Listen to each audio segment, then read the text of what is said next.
பெரியார் என்கிற தலைவர் எழுதுகிறார், எனது அருமை துணைவி ஆருயிர் காதலி.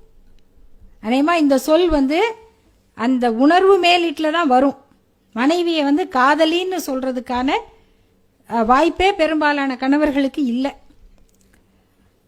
ஒரு முறை எழுத்தாளர் பிரபஞ்சன் சொன்னார், ஏன் நம்ம ஊர்ல மனைவிகள் மீது கணவர்களுக்கு மரியாதை இருப்பதில்லை அப்படின்னா, நம்ம ஊர்ல மனைவிங்கிறது ஒரு பேர் தான். ஆனா மனைவி என்பவர் ஒரு தோழியாக இருக்கணும். ஆனால் நம் நாட்டில் ஆண்கள் அடிமைகளுடன் தான் வாழ்ந்து கொண்டிருக்கிறார்கள். அவன் ஒரு தோழியோட வாழ அவனுக்கு வாய்ப்பே இல்லை. மனைவி என்பவள் தோழியாக இருந்தால் அவனுக்கு அதனுடைய மதிப்பு தெரியும். ஆனால் மனைவி என்பவள் அடிமையாக இருக்கிறதுனால தான் பல பேருக்கு மனைவி இறந்தவுடனே வாழ்க்கை ஆட்டம் கண்டு விடுகிறது. ஆட்டம் கண்டு விடுறதுக்கும் என்ன காரணம்னா, பெரும்பாலும் அவங்களுக்கு சமைக்க தெரியறது இல்லைங்கிறது தான்.